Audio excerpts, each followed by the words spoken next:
Hello, and welcome to a special seminar dedicated to the 80th year anniversary to the Babyn Yar Massacre, marking the International Holocaust Memorial Day. My name is Tal Shalev, and I will be your host. Today we're going to explore a unique angle of the Holocaust and tell the untold story of the fate of Eastern European Jews from a variety of perspectives.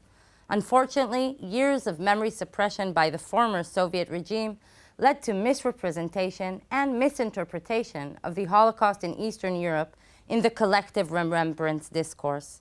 While the extermination camps in Poland, and especially Auschwitz, have become the primary and even sole symbols of the Holocaust, other horrific events such as the Babyn Yar Massacre and other stories of Holocaust by bullets remain mostly unknown.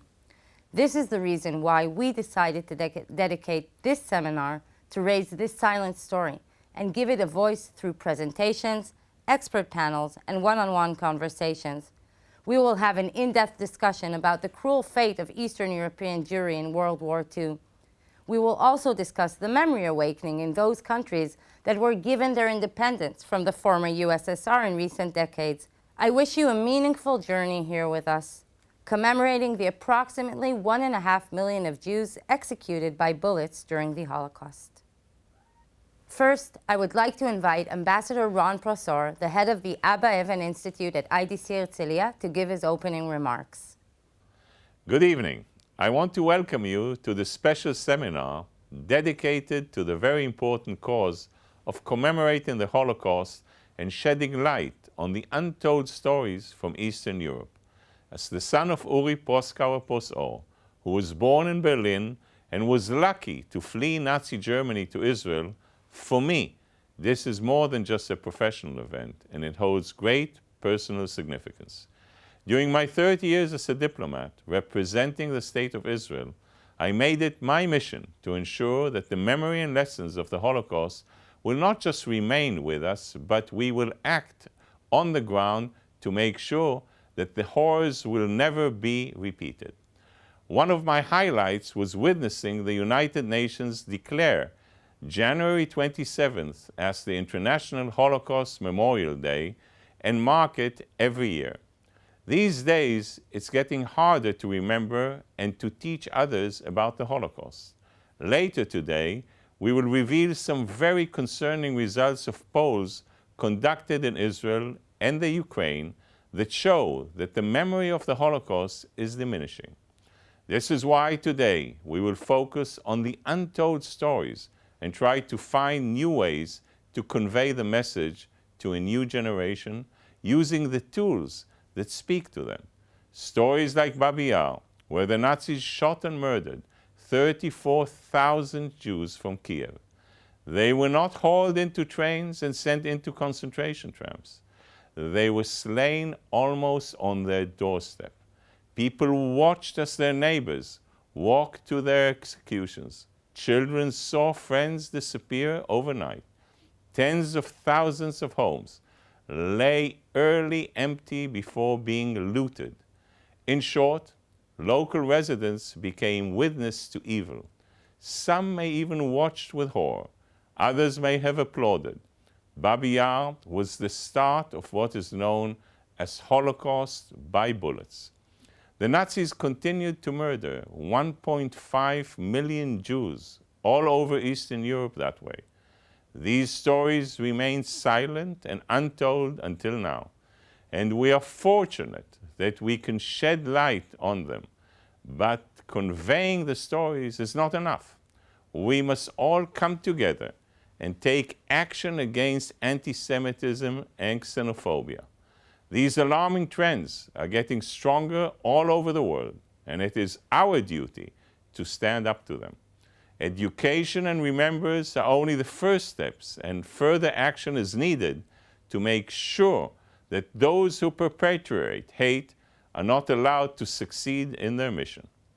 I want to thank the University of Kiev and the Babyn Yar Holocaust Memorial Center for joining forces with us, the Abba Evan Institute for International Diplomacy, in organizing this seminar and educating future generations not only about the horrors of history, but also about the dangers of today and tomorrow. We often hear the words, never again. It is up to us to turn them into action. Never again we will be silent in the face of evil. Never again will we remain indifferent to horror. Never again we will stand by when people are persecuted. Never again will we accept hate and discrimination. Never again will we bow our heads before anti-Semitism. Only when we do that, we will know that the words, never again, are not just a slogan, but rather a commitment. Thank you. Thank you, Ambassador Prosor. I would like to introduce Mr. Natan Sharansky, Chair of the Supervisory Board at the Babyn Yar Holocaust Memorial Center, to give his opening remarks.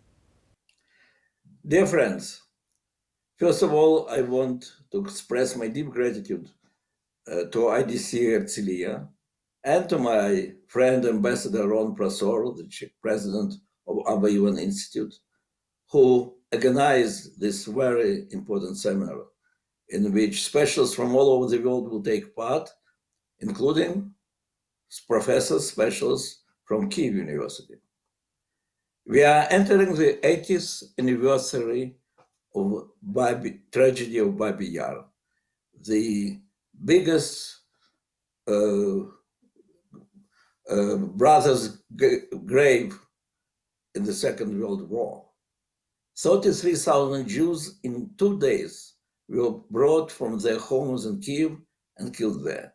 More than 100,000 victims of Nazism are buried in this place.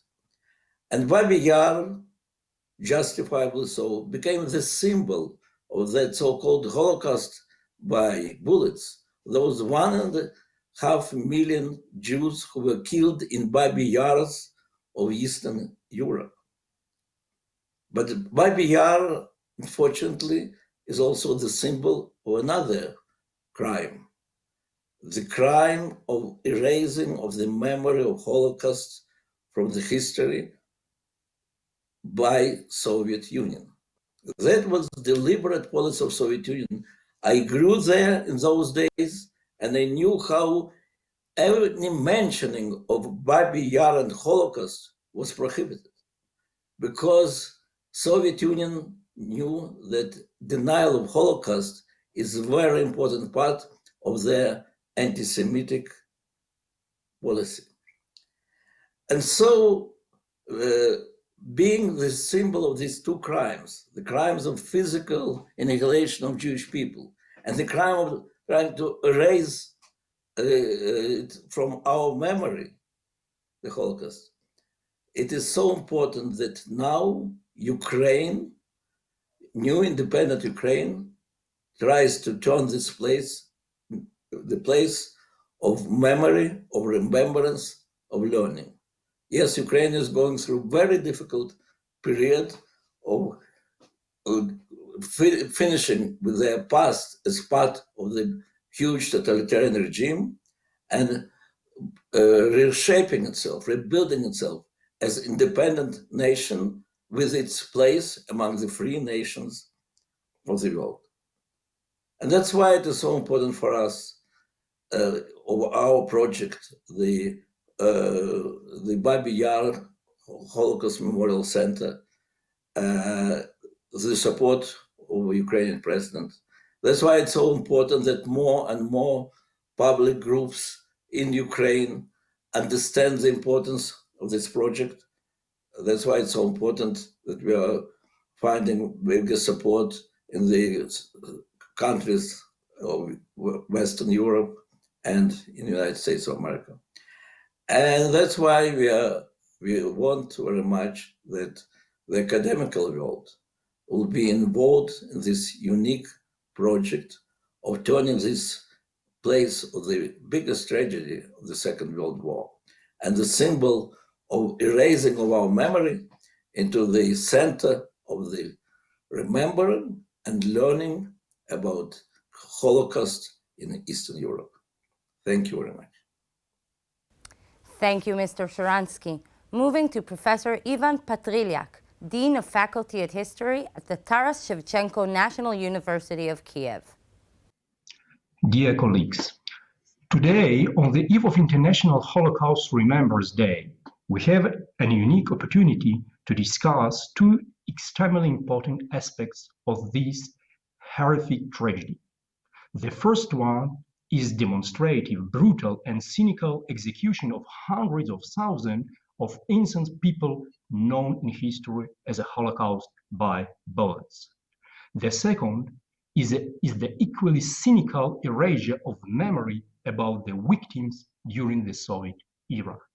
18 years ago, a terrible extermination of the Jewish population of Eastern Europe took place in the vastness from western Bug River to the Don River, from the Baltic to the Black Sea.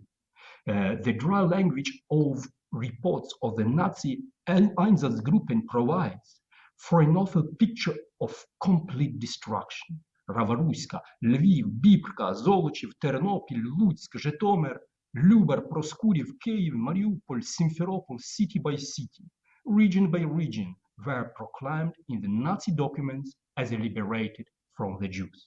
We see a kaleidoscope of numbers: 7, 5, 30, 11,000 shot children, the elderly, and women. Hitler's propaganda trumped about the Jewish communism. In this way, the Nazi tried to make the Jews responsible for the action of the Stalin's regime, for the acts of sabotage of the Soviet underground resistance, and for the Red Army's struggle at the front line. However, in their internal documents, the Nazis did not hide the fact that people were killed only because of their origin. It was not the participation in the resistance or the political position that determined the fate of the million, but only their ethnicity. The SD clearly divided its victims into categories, and the ratio of these categories is extremely eloquent. For example, reports of massacres in the Crimea indicate that among 76,000 citizens killed before January 1942, members of communist underground resistance and partisans numbered less than 1,000. The rest were Jews, over 65,000, Crimean Jews, almost 7,000, and the Romani, almost 3,000. Hundreds of ravines, forest clearings, abundant coal mines, and remote suburbs were turned into mass graves. I would seem that after the liberation of Eastern Europe from the Nazis, the Soviet authorities should use the horrific facts of extermination of Jews to strengthen resistance of the Nazis, to honor innocent victims. However, the reality was quite different. Their victims were declared Soviet citizens, and their resting place often becomes symbols of the struggle, the real, not distorted memory.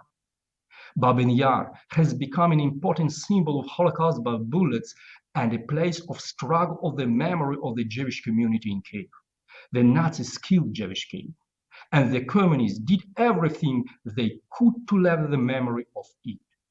For decades, dissidents, Jews, Ukrainians, Russians, Armenians, and Tatars persistently fought for Jews killed in Babyn Yar to be respected as Jews, not Soviet citizens.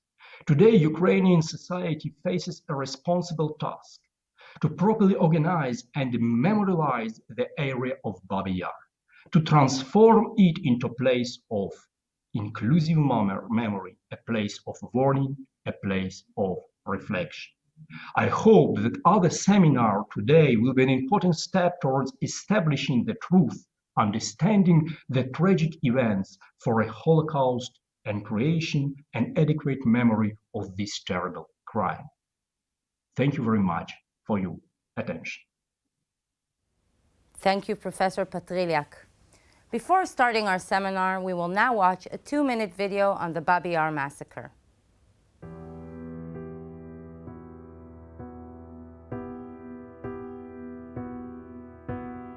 Kyiv, a prolific center for Jewish education, culture, and political activity. abundant with important Jewish institutions and more than 230,000 Jewish citizens on the eve of the war.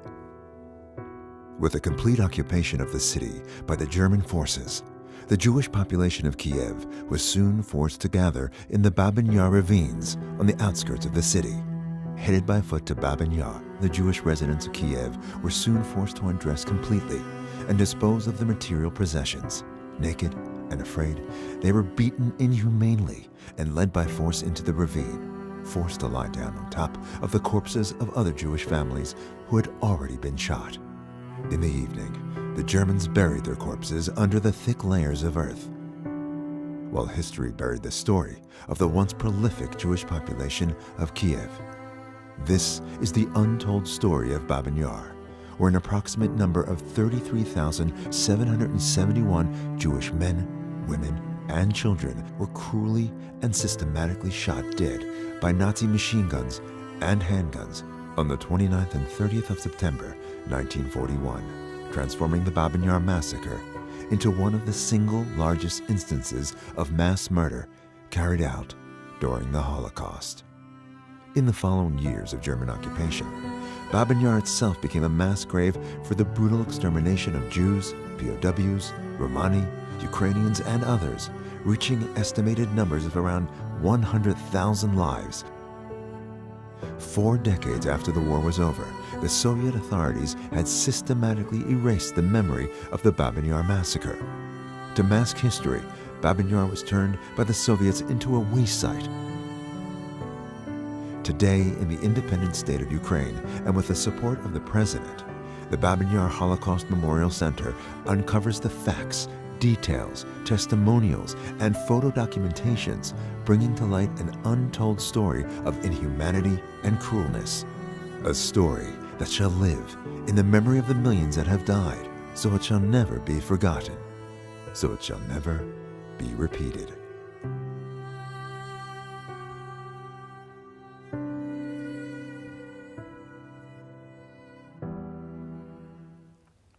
To learn more about the Babier Yar event, how can we look at Ukraine and the Babier Yar massacre as a microcosm of the Holocaust in Eastern Europe? How and why was the evidence of what took place in Eastern Europe blurred? And how does it relate to the general narrative of Holocaust remembrance? To answer these questions, I would like to introduce Dr. Kai Struve from the Institute for History at Martin Luther University Halle to give a historical overview of the subject. The German attack of the Soviet Union on the 22nd of June 1941 was also a caesura in the history of the Holocaust. It set in motion the transition from social exclusion and expropriation of Jews towards the final solution of the Jewish question, as German documents called it, by direct mass murder on a large scale. This started in the German-occupied territories of the Soviet Union in the second half of 1941 and extended beginning in 1942 to most of German-occupied or dominated Europe. On the eve of the German attack, about 2.7 million Jews lived on the territories of today's Ukraine. 4 years later, when Ukraine had been reoccupied by Soviet troops, 1.6 million of them had been murdered. In most western parts of Ukraine, nearly total annihilation of the Jewish population had taken place. In the central and eastern regions, more Jews had been able to escape further to the east before German troops arrived. Therefore, the share of surviving Jews in these regions was higher than in the western parts of Ukraine. While the Germans murdered most of the Jews from other parts of Europe in the extermination sites in the occupied territories of Poland, most notably in Auschwitz, in the occupied Soviet territories, most Jews were murdered in mass executions close to where they lived. The most important killing units were the Einsatzgruppen of the German security police and battalions of order police. Often they were supported by the German army and local police. When the Einsatzgruppen and the other German police units crossed the border to the Soviet territories in the days after the German attack, they did not have instructions to kill all Jews. Their main task was to secure the rear area of the front. However, part of this was the execution of Soviet officials and of others whom the Germans considered to be pro-Soviet and a threat to security. Based on the widespread perception of Jews as the core group of Soviet supporters, mostly Jews were executed. The number of victims of these mass executions rose quickly in a process of radicalization among the forces on the ground and encouragement from above, primarily by orders of the SS leader Heinrich Himmler. During the first weeks of the war, mostly male Jews were shot. But since August 1941, the Germans started to include also women and children in the mass killing. Criteria for selecting those among the Jews who were to be shot began to change. Increasingly, those considered non-productive, that means primarily persons who could not be employed or for supporting the German war effort, were murdered. The large massacre at Kamianets-Podilsky at the end of August 1941 showed this shift most clearly. Units of the Order police shot here within 3 days more than 23,000 Jews. The background was a lack of housing and food because many thousand Jews who had been driven out of Hungarian territories had arrived in the city during the previous weeks. The solution for this problem that the higher SS and police leader Friedrich Jeckeln and the German military administration came up with was to kill them.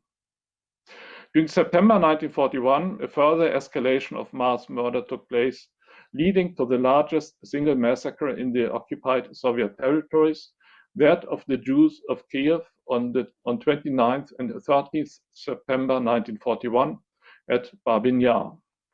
In this massacre, again, the view of Jews as supporters of Soviet rule was a central motif.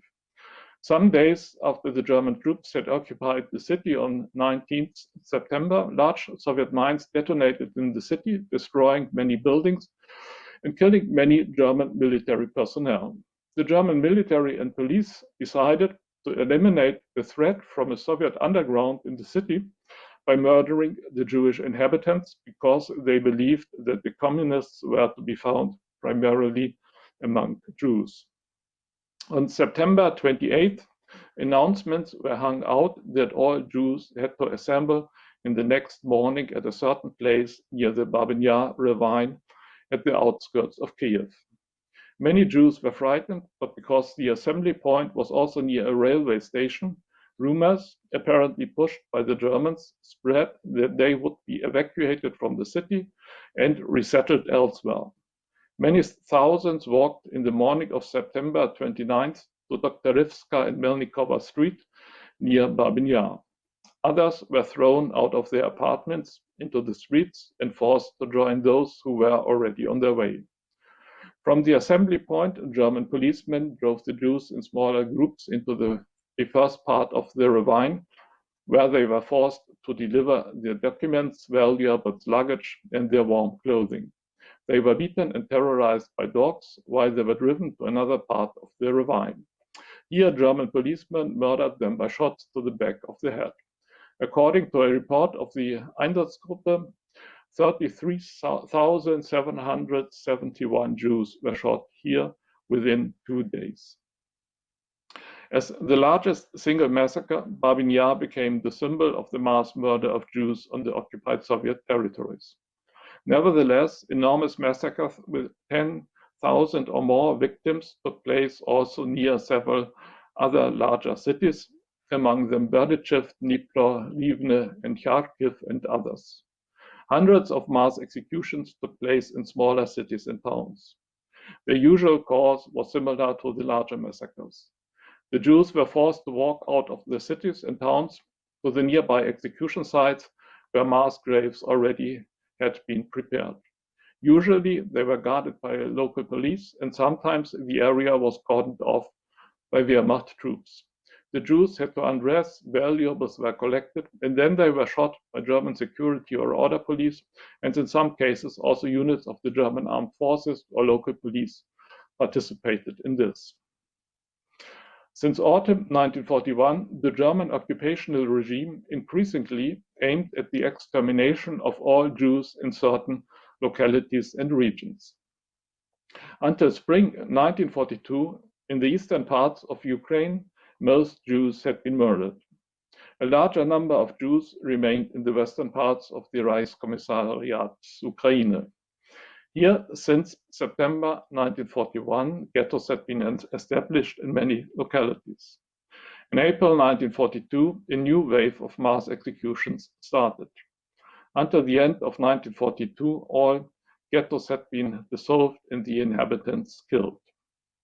At that time, except for inmates of some labor camps, only Jews living with false identities or in hiding either in cities and villages, usually with the support of non-Jews, or in forests or other remote areas remained in the German-occupied territories. In the wooded areas of northern Volhynia, many thousand Jews hid in forests in 1942 and 1943. In several ghettos in this region, armed uprisings had taken place, allowing for mass flights. However, it is estimated that less than 10% of the escapees survived until the end of German rule. In other parts of Ukraine, not belonging to the Reichskommissariat Ukraine or the territories under military occupation, the Holocaust had a somewhat different course. In the western Ukrainian region of Galicia, nearly half of the victims were not murdered in mass executions, but they were deported to the mass extermination site in Belzec. Most of the Transcarpathian Jews were deported to Auschwitz in spring 1944 as part of the mass murder of Hungarian Jews. In the Romanian occupied territories of northern Bukovina, Bessarabia, and so-called Transnistria, many Jews were murdered during the second half of 1941. Many died also later in the ghettos of Transnistria, but in contrast to the German-occupied territories, no attempt of a comprehensive mass murder of all Jews was implemented here in 1942 or later. The mass murder of Jews in most parts of Ukraine and the other occupied Soviet territories took place in or near the localities where the Jews lived. Many from the non-Jewish population saw their neighbors being brutally driven out of the cities and towns and heard the shots when they were killed or even observed the mass murder. Some, mostly local policemen, were involved in it. Others were forced to participate by, for example, digging or closing mass graves. Many benefited from the mass murder of Jews by acquiring houses or other property. Some, however, took high risks by hiding Jews or helping them in other ways and often suffered themselves because of this. As a result of these experiences, many were traumatized. The long-term effects of these traumatic experiences in local communities are not very well researched and understood yet. However, it seems to be clear that the Soviet suppression of remembrance of the specific fate of Jews in the post-war decades rather aggravated their effects. During the post-war decades, Soviet memory politics regarding the Great Patriotic War did not allow for a representation of the specific fate of the Jews under German occupation. When the mass killings of Jews were mentioned in Soviet times, the victims were mostly referred to as peaceful Soviet citizens. However, this official concealment was opposed by surviving Jews who wanted to commemorate their murdered relatives, friends, or neighbors, and more generally, the fate of the Soviet Jews. In the period of the Soviet Union, this conflict appeared most strongly with respect to Babyn Yar as the site of the largest single mass murder. It was also a result of these conflicts that Babyn Yar became emblematic both for the Holocaust in the occupied Soviet territories and for the Soviet refusal to commemorate the Jewish victims. Yevgeny Yevtushenko's famous poem of 1961, of which the first line says, "No monument stands over Babyn Yar," contributed enormously to this. On the example of Babyn Yar, the poem criticized the Soviet refusal to publicly address the mass murder of Jews. It was only in 1976 that finally a monument was built in Babyn Yar. However, its inscription at that time mentioned only Soviet citizens and prisoners of war as victims. In the Western world and the international public, during the post-war decades, for several reasons, Auschwitz and the gas chambers became the quintessential symbols of the Holocaust as industrial mass murder.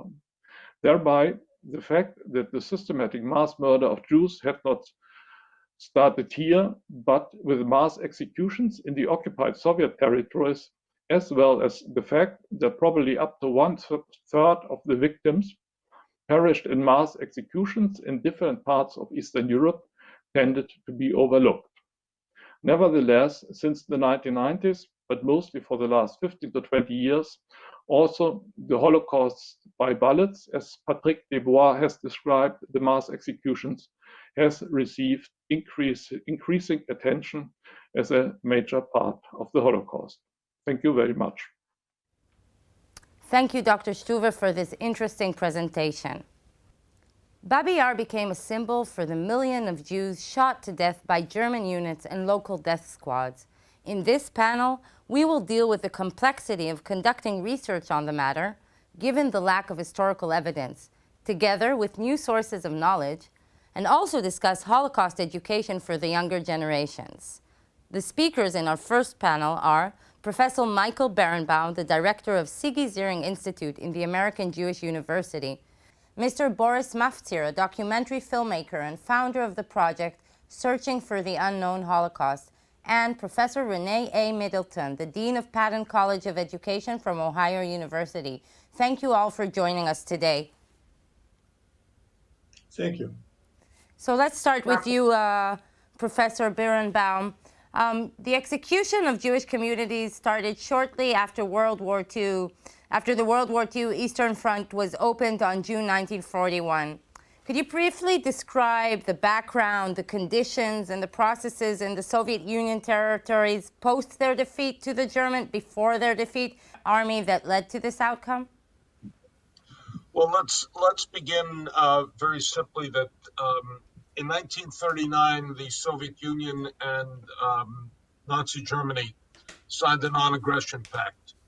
That essentially allowed for the bifurcation, for the division of Poland.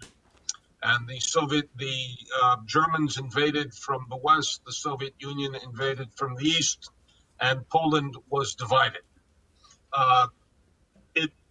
Most historians believe that it was the plan of Hitler all along to attack the Soviet Union, and getting essentially free entree into Poland, a relatively free entree into Poland, was the way in which he could go about it.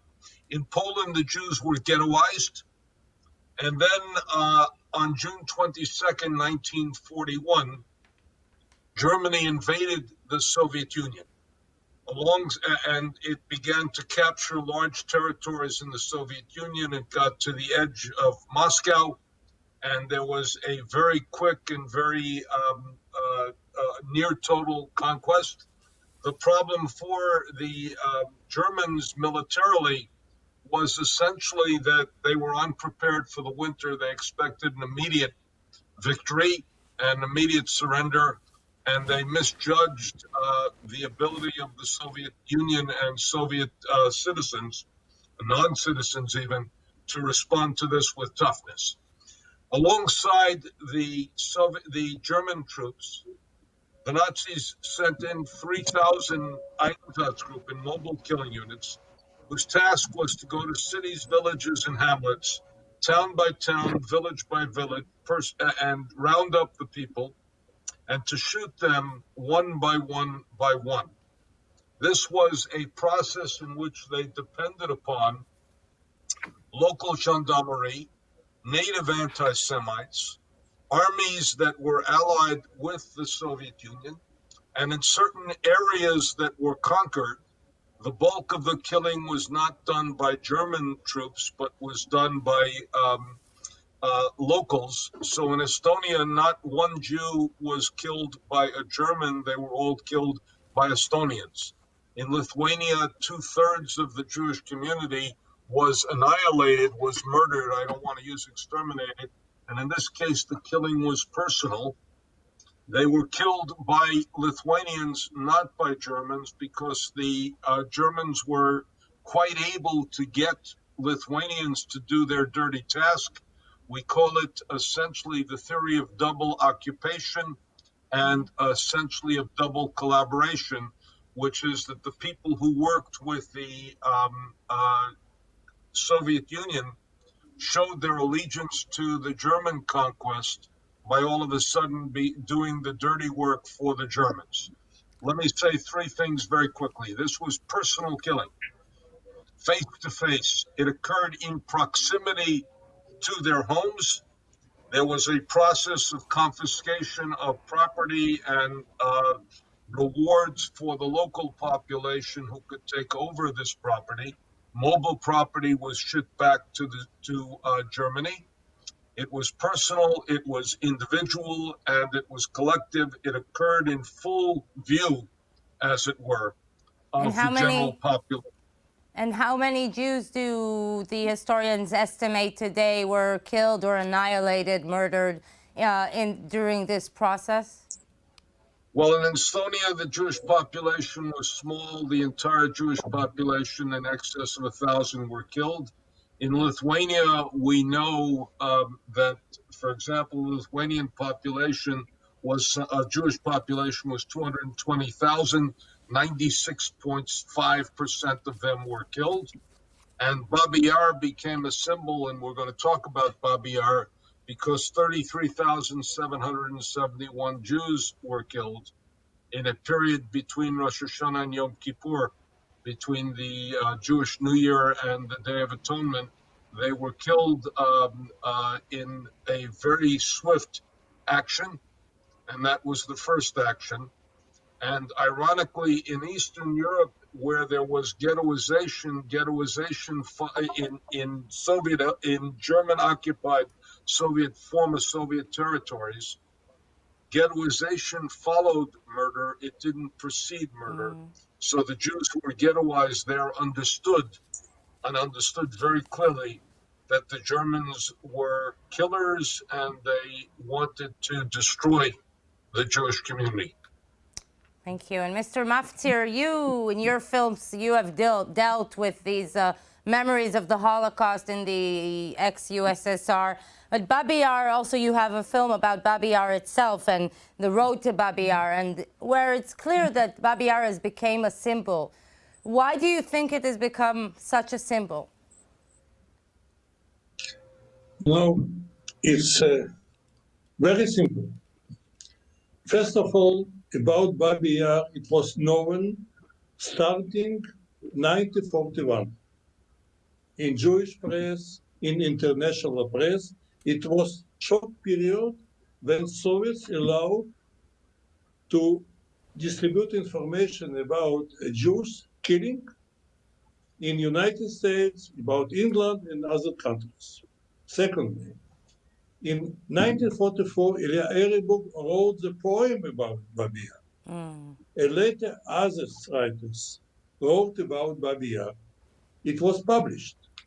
But mainly, what happened in 1961 in September, when in Literaturная Gazeta, very important Soviet newspaper, intellectual newspaper, was published a poem by Evgeny Yevtushenko, very known, very popular Soviet poet, Babyn Yar. It was in Moscow, in Central Press. Shortly after that, in another very important journal, Yunus, was published novel by Anatoly Kuznetsov called Babyn Yar. More or less at the same time, it was symphony written by Dmitry Shostakovich. Moskva, Leningrad. Shostakovich and Yevtushenko was very prominent Soviet persons. And what is very important from my opinion, nobody thought that if in Moscow it was published officially, it doesn't mean that Soviet rules don't recognize Holocaust, don't recognize Babier.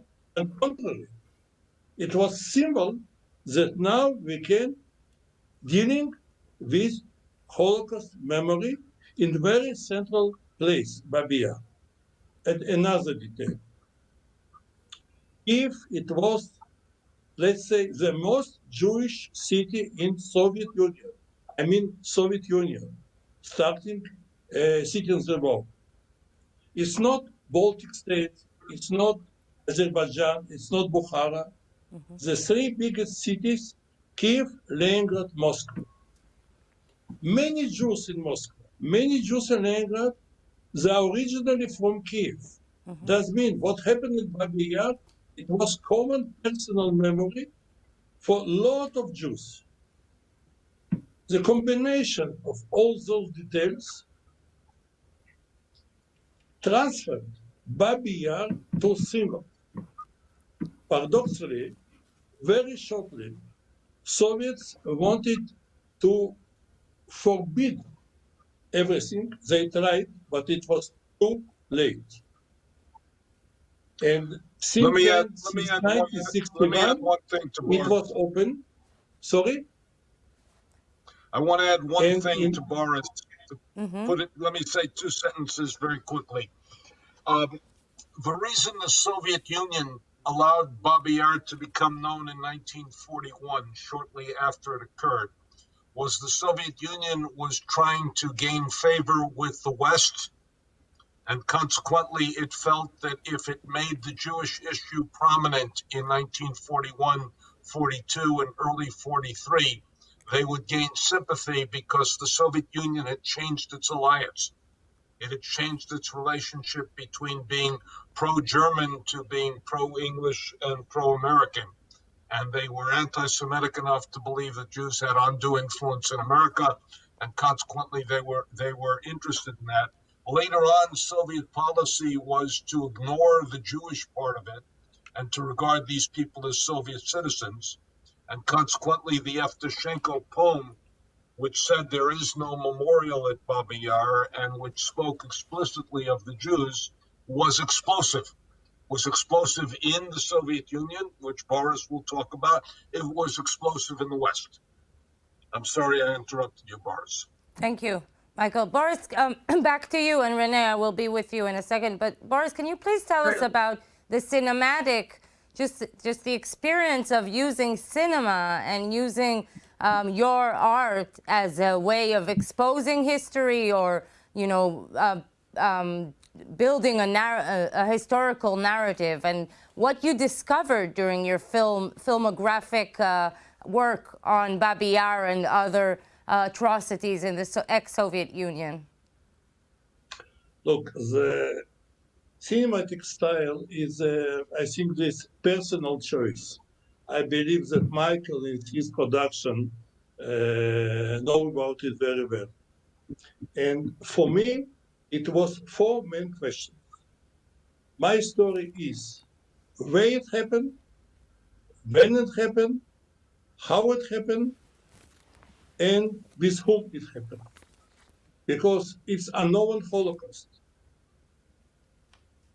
My very important example was Shoah by Lanzmann. It's a classical film. But Lanzmann made his project during 12 years with real people. During the war times, they were age 20, 25, 30. My people, let's go. There was childs, 10 years old, 12 years old, 15 years old is child's memory. It's very different. For me, it was choice. If I'm going to using archive material, and we don't have archive film material about Holocaust in Soviet Union territories. Totally, we have more or less 10 minutes film. All others from other places, that's been illustration. What I'm doing by Lanzmann way, but according to my situation. That's been only evidence. It was choice. I put it on my 12 hours cynical time. And, now I put each day towards International Holocaust Day or evidence or some pieces from my films on Facebook. And, I have reaction. It's really document. It's not complete document because first of all, it's evidence. Second of all, I use music. I use all the situation around, but it was what I could do. And it's my best. Maybe otherwise anybody can do else, but now it is too late. When I started, my youngest evidence, there was 85. Now there are more than 90. It's too late. Renee, thank you for your patience.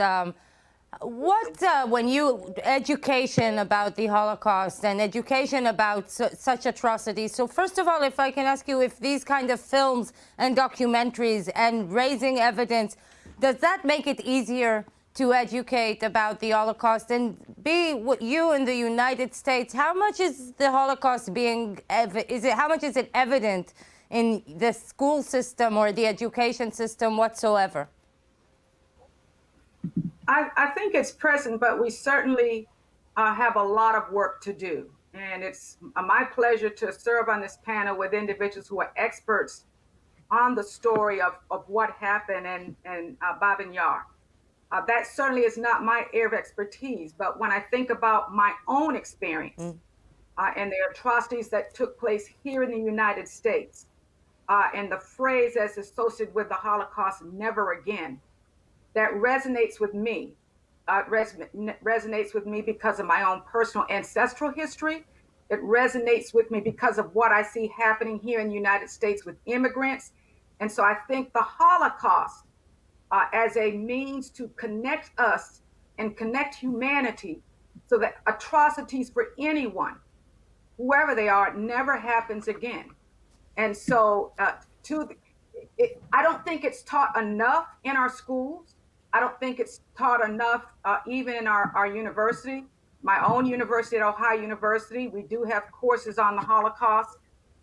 But as I said, not near enough. I think fortunately, educators have an opportunity to play a pivotal role in ensuring we don't forget, that we don't forget the atrocities of the Holocaust and other atrocities to humanity.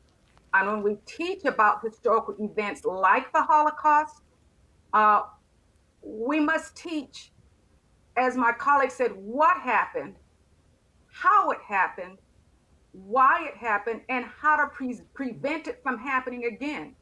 So films like what our colleague has put together in documentaries. I know Steven Spielberg has even produced a documentary on Babyn Yar. That these are important opportunities for us to educate ourselves. Connecting the past with the present is not always easy, but it is imperative to be an active and informed citizen and to ensure that indeed this never happens again. And do you find that American students connect to these stories? They find a point of connection and they actually do learn the lesson that needs to be learned, even though, it's happened so far away, and as we speak more and more in the past, we're more and more time is passing. So do you find that your students connect to these issues? I think they do. I think we have to find ways to tell these stories. And so I think using opportunities like, documentaries and the films and movies and study tours and panel discussions such as this, even Holocaust memorials and museums, personal narratives, that these have a way of resonating with students in a way where they can see how this connects to their present reality. I would be remiss if I didn't talk about events that happened in the United States on January 6th, with the insurrection to the citadel of our liberty, the Capitol in Washington, D.C. That activity, you could see individuals in the crowd, in the riot, who who had shirts on that had 6 MWE. That tells you that these stories must continue to be told. You know, someone wearing a shirt where they're saying a 6 million was not enough. We have a lot of work to do. You know, there were individuals in the audience who had t-shirts about Camp Auschwitz. Yes, thank you This very tells us yeah. we have a lot of work to do, and that these are opportunities for us to educate young learners today so that tomorrow we don't have to be facing some of the same things that we have experienced in our past. That the past is still in many ways very much a part of our present. And if we don't tell these stories, we will never rid us of these past atrocities and current realities. Definitely. Thank you, Renee. Professor Birnbaum, I want to ask you, you know, the extermination camps in Poland, especially Auschwitz, have become, you know, the primary and even sole symbols of the Holocaust. And these other horrific events, just like the Babyn Yar Massacre and the Ponary Massacre, and what you described earlier of just these private instances of shooting, all of this Holocaust of shooting, it hasn't got a very significant part or role or place in the memory discourse of the Holocaust, much less than the extermination camps, while it even perhaps maybe it shows a different way of cruelty and of dehumanization, just the fact that people were just shot, as you described earlier, even so close to each other. Well, let me put it in a very particular context. The problems associated with what we call the Holocaust by bullets, which is these individualized murders, gave rise to the death camps. Let me put it to you very simply. If you want to know the evolution of the Holocaust, you have to say the following 2 sentences. At first, they sent mobile killers to stationary victims. That became problematic. Because it was too public. It was difficult for the killers, meaning that they had psychological breakdowns. They needed alcohol afterwards. They needed alcohol sometimes before and during. And then they reversed the process. What is reversing the process? You make the victims mobile and you send them to stationary killing centers. Stationary killing centers are modeled on the idea of Henry Ford, which is the assembly line. And the assembly line leads to the arrival of people at Auschwitz. They had selection. At Sobibor, Treblinka, Belzec, there was no selection. Everyone was killed. Their property was confiscated. What was useful from the human being, including their hair and the gold from their teeth, was taken from them. They were then what the Nazis called exterminated, which is to be murdered by gas. And then their bodies were virtually cremated in order to leave no, quotation marks, evidence of the crime. That only occurred because of the weakness and the human difficulty of killing like this. Now, one of the problems is that, and this is where Boris's work is so important, one of the problems is that the evidence in the former Soviet Union was difficult to come by.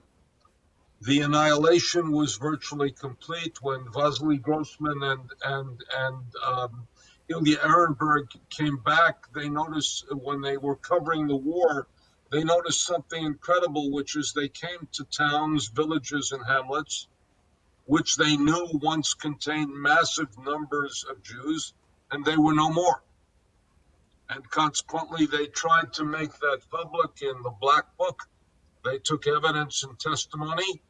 And for many years under the Soviet regime, this was downplayed and it was certainly de-Judaized.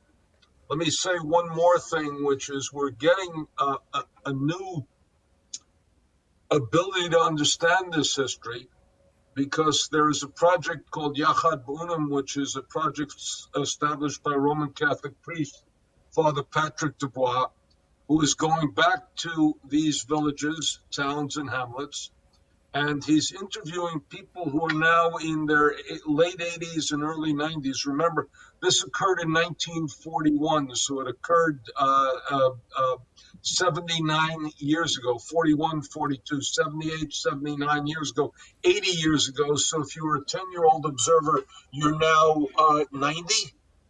If you were a 20-year-old observer, you're now 100, which makes the difficulty of getting evidence. He's interviewing these people, but more importantly, he's also digging up some of these sites. When you dig up these sites, you get forensic evidence. You get, for example, a couple of things that are interesting. You find that the people had keys with them. Now, you don't ordinarily think of keys as evidence, but all of us carry keys. It means that when we left our home this morning and we locked the door, we expect to be able to come back to our home. When we parked our car and we went to work, we expect that our car will be there when we come back. It's a symbol of safety. When people went with keys, it tells you they didn't expect to die. They expected to return in health. Who did the shooting? Was it the SS? Was it the Wehrmacht? Was it the Locals. armies that were allied? Was it the local gendarmerie? Or was it the native guys coming out with their own shotguns, having bought ammunition in their own places? So we are now getting more attention to the Holocaust by bullets, but the final culmination point of the Holocaust was the factories of death and the assembly line. And we have a physicality to this that is much more difficult to come by in the killing fields.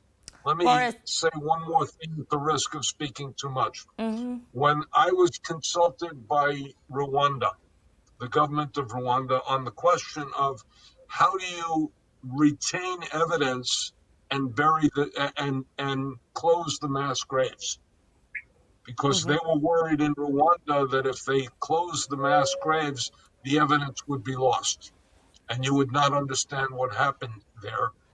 And part of what Boris is doing, part of what Father Dubois is doing, is to show us how we are able to what? How we're able to gain the evidence and remember the crime and remember its victims. Boris, can you share, most of your job, most of your work, most of your film has been focused on testimonies. And why, in your opinion, is testimonial evidence so strong? And maybe you can share shortly one of the testimonies that actually, really spoke for you and did the job, as they say.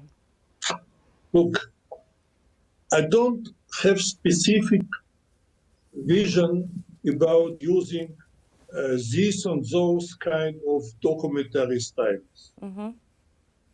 For my project about Holocaust in Soviet Union territories, the main problem was that during more than 40 years, it was hidden Holocaust.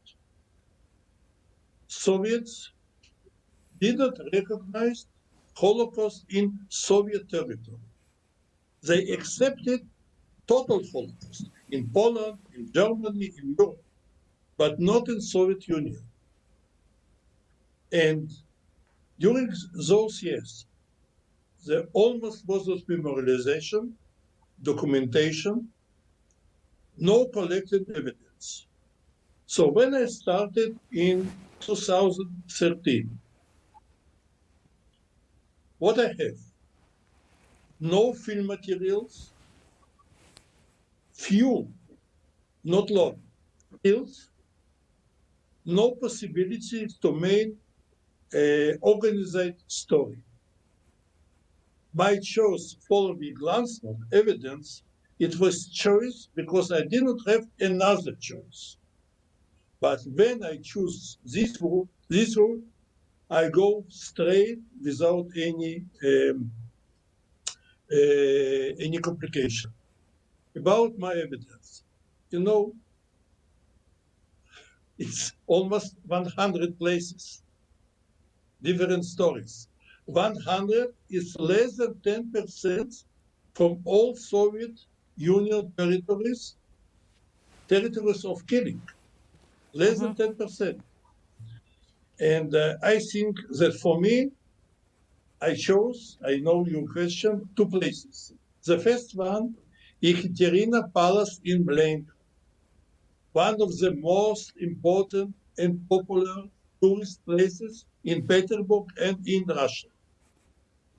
On the front place, Ekaterina Palace, it was killing place of Jews in October 41. No signs, nobody, except few historians know about it. And another one, Lubavitch, Chabad. Everybody knows about Chabad. Who knows about village Lubavitch? This Chabad village. Almost 500 Jews was killed. It was Jewish village in November 41. So for you, I chose these two places. It's Russia, not Ukraine, not Latvia. I'm originally from Riga, not Belarus, Russia. Petersburg and Lubavitch. And for me, it was symbol of hidden Holocaust. I hope that I answered to your question. Thank you very much. And Renee, last but not least.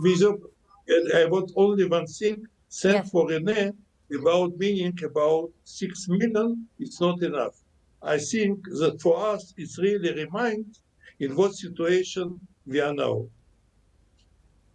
Thank you very much for that. Renee, last but not least, just one final question, because you were part of a Dean's program to the March of the Living that brought Deans of Educations to Poland to learn and see and feel the magnitude of the Holocaust. How did this experience affect you? How did that bring you or exemplify the magnitude and the importance of educating about the Holocaust, being on the ground? Was that important? How influential was that? I think it was very influential. I know we're nearing the end of time. What I would say very briefly is that one of the things that it did for me was to connect me with the wider humanity and allowed me to once again be reminded about just how far hate will go if left unchecked. And these stories and these films, such as what my colleague has put together, helps us understand the destructive nature of hate and the dehumanization of other human beings. And so it taught me a lot and helped me be mindful of my role as an educator to make sure that we're educating for the future of our nation, our global world. Thank you all. Thank you, Renee, and thank you, Professor Michael Birnbaum, and thank you, Renee Middleton, and thank you, Boris Maftir, for really connecting. I got to say, this discussion really connected between the past, the present, and even left us perhaps a hope for the future. Thank you very much for joining us today. Now joining us is Dr. Faina Vinokruva, the Deputy Director of Vinnitsa Region State Archives and a member of the Ukrainian Center for Holocaust Studies. In an interview with her, we discussed her personal experience in the opening of the Soviet archives, exposing thousands of hidden stories and changing the collective memory in Ukraine. This is what she shared with us on the matter. Как повлияло открытие архивов при независимости Украины на общество и национальную память? Вопрос, конечно, очень непростой, но я отвечу однозначно. Конечно же, позитивно. Украинское общество приобрело такое качество, как толерантность. И память о Холокосте постоянно, с каждым годом приобретает существенное обновление.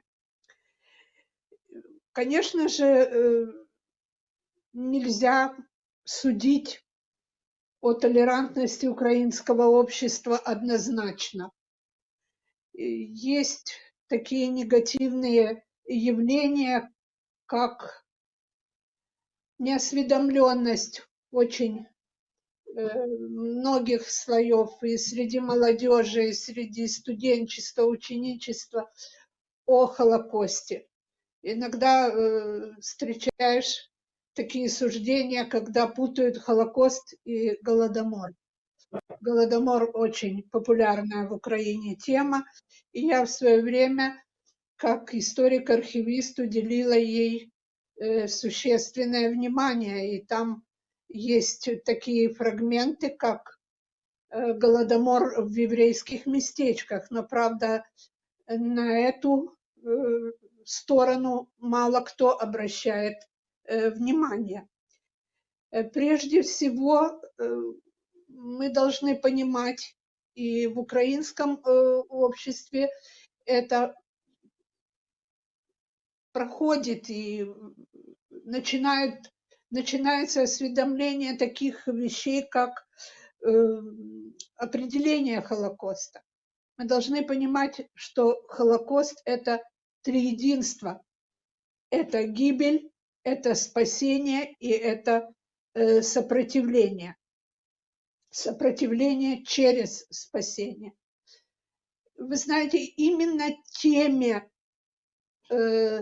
сопротивления я сейчас уделяю своей научной деятельности, в своем творчестве особое внимание. Во-первых, эта тема она ломает стереотип того, что евреи были только гонимым народом и только народом-жертвой, и ничего не делали для своего выживания, своего спасения. Это далеко не так. И открытие архивов, хотя тоже нельзя сказать однозначно, что архивы открыты полностью. Никак нельзя. Я вам хочу привести региональный пример, case study. Дело в том, что Винницкая область имела две зоны оккупации. Немецкую и румынскую. И отношение румын к своему делопроизводству, к своим архивам было такое небрежное, брутальное, можно сказать. И поэтому у нас источники по румынской зоне оккупации сохранились более в полном объеме. И открытие этих румынских архивов в наших украинских архивах, оно сыграло свою позитивную роль. Мы начали заниматься Холокостом на румынской территории, который имел свои особенности.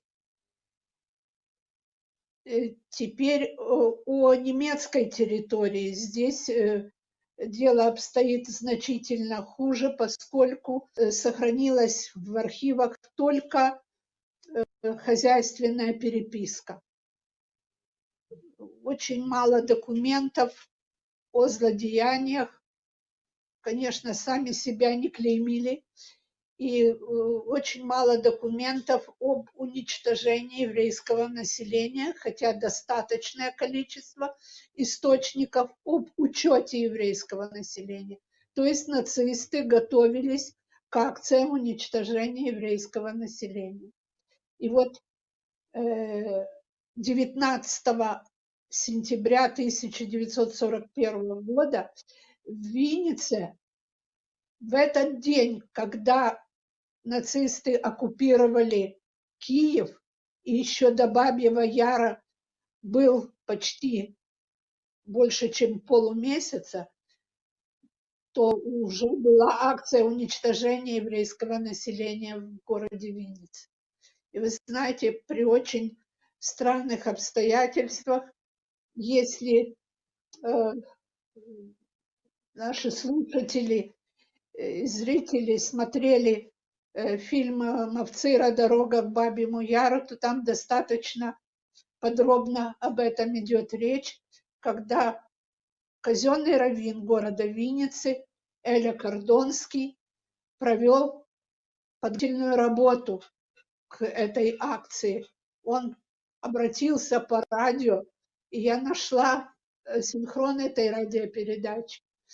Обратился по радио к населению города, чтобы были законопослушными, чтобы смогли прийти на учет.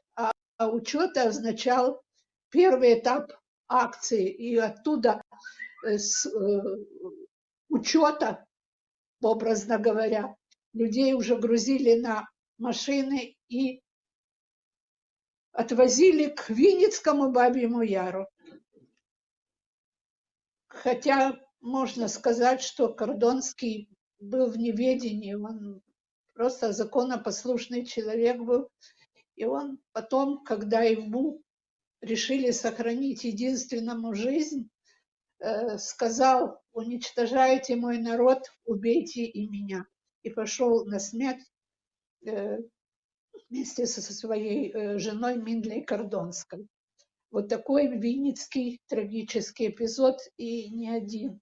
О том, что уничтожение, так же, как и в Бабьем Яру, так же, как и в других украинских городах и местечках, было тотальным, говорят очень многие факты.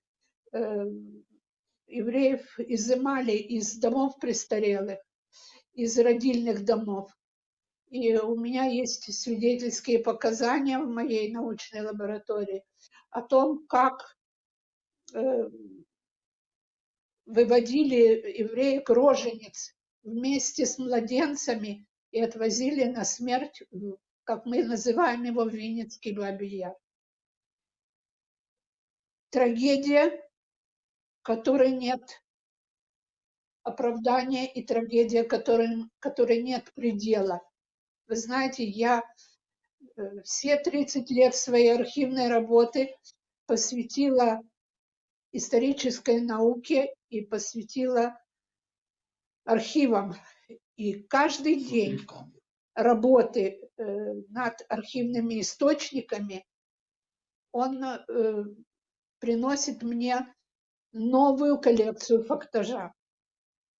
Конечно же, если бы не независимая Украина, не было бы диссертаций на тему Холокоста.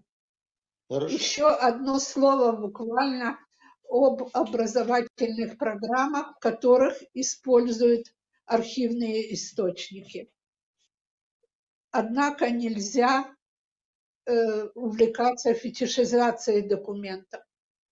Дело в том, что документ – это средство к познанию истины, но еще не зеркало событий. Есть очень много событий, которые не документировались. И тут бы я хотела на перспективу сказать, что дальнейшим исследованием мы должны уделить внимание сталинскому модифицированному Холокосту, послевоенному. И вот те списки послевоенного еврейского населения, городов, местечек, они были направлены на, опять же, учет евреев и затем их высылку в районы Сибири и Дальнего Востока. Two parallel surveys conducted in Israel and the Ukraine for the seminar have revealed significant gaps in knowledge among Israelis and Ukrainians regarding the Holocaust, and an overall perception that Holocaust memory is fading in both countries. Starting with the Israeli poll, 55% of respondents expressed concern that as time passes since the Holocaust, the levels of anti-Semitism around the world are increasing. 75% of respondents agreed with the statement that the memory of the Holocaust is fading among the Israeli public. 16% believe that this is due to the passage of time. 23% believe it is due to the dwindling numbers of Holocaust survivors. 18% believe that the Holocaust is not sufficiently instilled by the education system, and 12% said it is due to insufficient methods of engagement being utilized for the younger generation. Among the younger population, there is great concern about the connection between anti-Semitism and the time that has passed since the Holocaust. 67% of responders between the age 18 and 29 agree that the long time that has passed since the Holocaust may increase the levels of anti-Semitism. The survey also revealed a concerning lack of knowledge regarding the Babyn Yar Massacre and the Holocaust by bullets. Among 18 to 20-year-olds, just 33% knew that the Babyn Yar Massacre took place during World War II. At the same time, just 28% of respondents in all age categories knew that more than 1 million Jews were shot dead near their homes during the Holocaust in Ukraine and Eastern Europe. Moving to the Ukrainian poll, just 16% knew that more than 1 million Jews were shot dead near their homes during the Holocaust. 78% of the respondents knew that the Babyn Yar Massacre took place during World War II. The survey in Ukraine also revealed that 68% believe the memory of 20th century genocides, such as the Holocaust, is fading. 26% agreed that the passage of time is responsible for increasing intolerance, including anti-Semitism, while 31% partially agreed. 52% believe that the combination of innovative methods and technology in memorial museums is required to preserve Holocaust memory among the younger generation. In this part of the seminar, we will deal with the suppression of Holocaust memory in Eastern Europe under the Soviet regime. We will look into national trauma from historical, sociological, and psychological perspectives and examine the relationship between traumatic collective memory to nation building in the context of the former Soviet bloc countries and the Holocaust. Let me introduce Dr. Samuel Barnai from the European Forum at the Hebrew University of Jerusalem, Professor Jeffrey K. Olick, a professor of sociology and history from the University of Virginia, and Dr. Gina Ross, the founder and president of the International Trauma Healing Institutes in the US and Israel. Thank you all for joining us today. So we'll start with Dr. Barnai. Dr. Barnai, what were the historical, ideological, and sociological reasons that led to the fact that the memory of the Babyn Yar massacres and also the Holocaust of the Jews as a whole were suppressed under the Soviet regime? Well, in the second half of the 1940s, during the Cold War, the Stalinist regime formed its concept of collective memory of the Second World War, or as they call it, the Great Patriotic War. The concept of heroism and sacrifice. The basis of this concept were the following the indisputable postulates. First of all, the Soviet Union defeated the Third Reich, while the role of the Allies and, for instance, the Soviet-German partnership in 1939-41 were downplayed or completely hashed up. The second postulate was the universal, massive heroism and sacrifice of all Soviet people, generally all Soviet people. Thus, this way, the emphasis on special Jewish sacrifice came into conflict naturally with the ideological norms of the totalitarian regime. The very fact of perpetuating the memory of the Holocaust would inevitably lead not only to the discussion of the exclusivity of the Holocaust phenomenon, but also such an issues as the scale of collaboration among the general population and the role of the majority, who actually, under the occupation, they were bystanders. And this was in complete contradiction with the concept of the mass heroism and mass sacrifice. Gina, can you explain, first of all, what is there such a thing as a collective trauma? But first of all, even what is the psychological definition of a collective memory?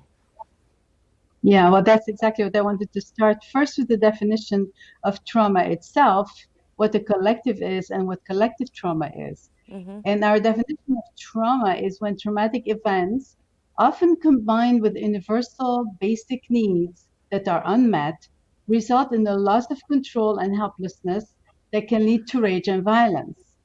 I call collective a group organized around a tribe, a clan, ethnicity, culture, race, a religion, national territory, or vast geographical areas even.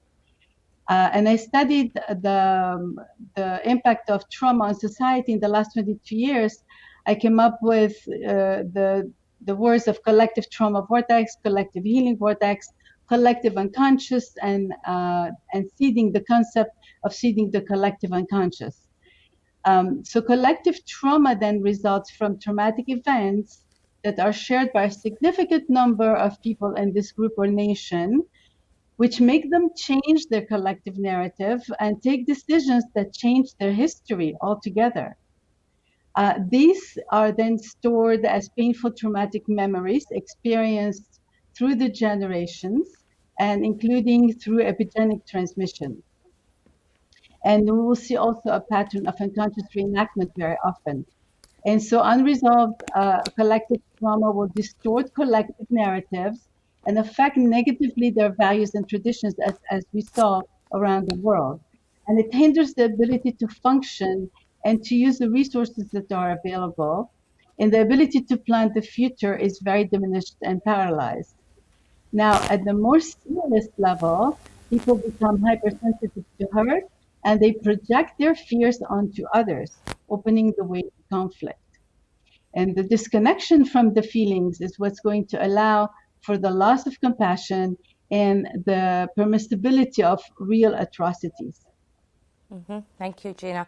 And Jeffrey, from a theoretical sociological perspective, does national trauma play a role? What role does it play in nation building and in society cohesion? Oh, I think as we just heard, the concept of national or collective trauma is an extremely complicated one and has many different facets. There is an event that's traumatic for many individuals at a particular time, and so then there's a group trauma. But there's also a disruption to collective narratives, the stories that a nation tells itself about who it is and what it is. Of course, whatever happens at the moment gets carried through generations in complex ways. And so the question of the transmission of trauma, for instance, over the course of one lifetime or between one person and their children and their grandchildren or now even great-grandchildren makes the story very complex. There's also different kinds of trauma. So just as one is traumatized by the events that happen to one that makes one a victim, there's also the trauma of having been a perpetrator or being associated with a perpetrator identity. It also matters, for instance, what the ongoing structure of social relations is. That is, are the victims still present or are the victims no longer there? It matters whether the flow of information comes from outside. So, for instance, are other countries asking for or insisting on a recognition versus whether it's an internal group that's asking for the recognition. So the concept of collective or social trauma is actually an umbrella or a large basket for a number of distinct processes that are going on at any particular time, and of course over time and through decades or even hundreds of years. So Samuel, if we take that, what is the story that the Soviet regime was telling itself about the Holocaust for years, and what changed after the fall of the USSR? Well, from the late 40s till the late 80s, actually the Soviet regime changed. It wasn't was not a kind of immutable monolith. The periods of tightening of ideological norms and the apparatus of repressions were followed by some sort of indulgence, and vice versa. This was reflected in the politics of memory of the Holocaust also. There were years when almost everything was forbidden, except maybe for mentioning the impersonal so-called victims among the peaceful Soviet citizens. In other periods, for instance, Hebrew and or Yiddish inscriptions, Jewish symbols on the monuments like Magen David or menorah, etc., were prohibited. But the authorities could permit to mention the Jewish nationality of the victims, or maybe not Jewish nationality, but the fact that the victims were from the ghetto, and everybody may understand the victims from the ghetto, they are Jewish. In addition, we have to take into consideration the local personal factor, and it was of no small importance. Since actually after Stalin and post-Stalin period, more and more powers were transferred from the center to the periphery. And as a result, often decisions to perpetuate the memory of the Holocaust depended on the position of local, maybe regional, city, district leadership. Gina, how does this process, though, of this repression of memory, or repression of traumatic events, when they're not discussed about, when the story is untold, when it remains buried, how does this impact individuals, and how does it impact a collective on dealing with its past? Well, it's actually very important in therapy what secrecy does, both at individual levels and collective levels too. It's generally used to safeguard the self-image and the honor and the sense of patriotism of the culture, and to avoid shame and humiliation and guilt and a sense of isolation from other people. And so for the Ukrainians and the Soviet, it was also used to cover their initial collaboration with the Nazis. And also the fact that because of their anti-Semitism, they couldn't give the importance of victimhood of a group whose freedom they were curtailing. It didn't make sense. And again, as we talked about, the panel is talking about, to facilitate assimilation for ideological purity. Now, when you keep them secret, the impact is that there is what I call the collective unconscious murmurs a sense of deceit.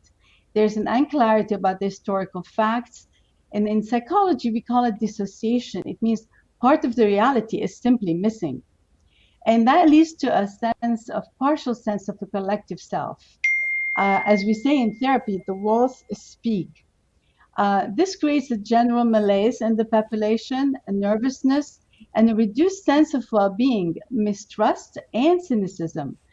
It also leads to a lack of sense of authenticity and a lack of happiness, and it will manifest in a lot of alcohol abuse and family and social dysfunction in the culture. In the life force, the vibrancy of the culture is just drained, and its creativity is timed.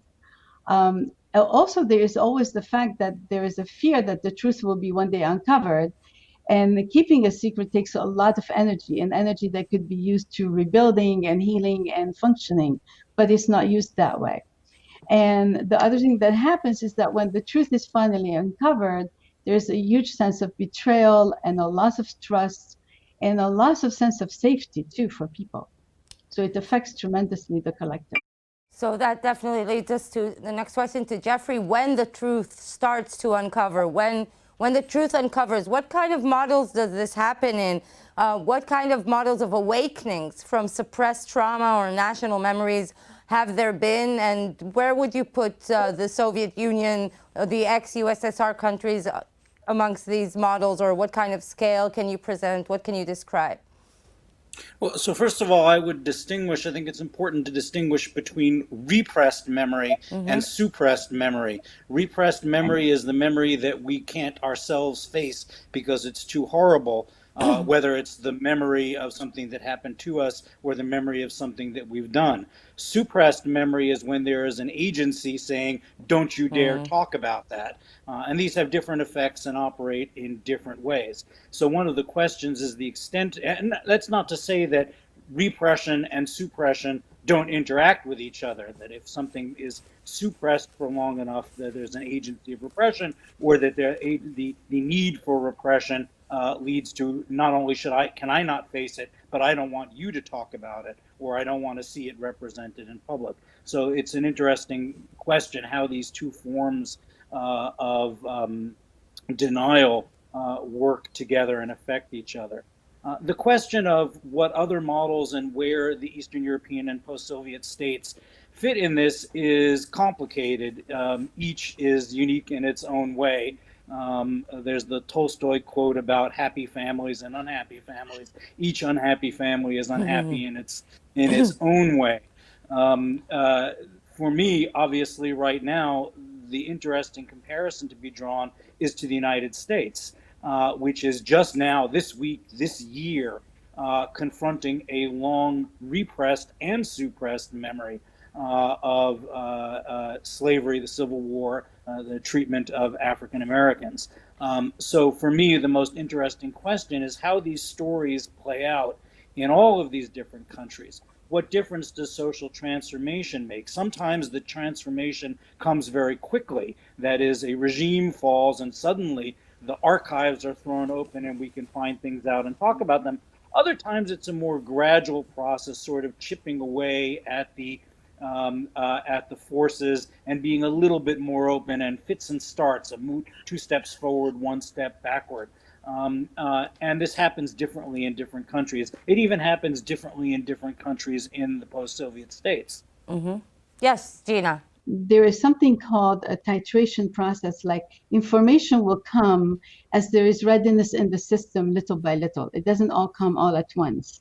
And there are different phases of readiness to bring up the information of any kind, whether it's repressed or voluntarily or denied or suppressed. So Samuel, can you tell us about these processes, or at least give us an example of different processes that have happened of uncovering the truth in post-USSR countries? Yeah, actually, in post-USSR and all over the East Central Europe, we are facing the same process in different ways, depending on the specifics of each country.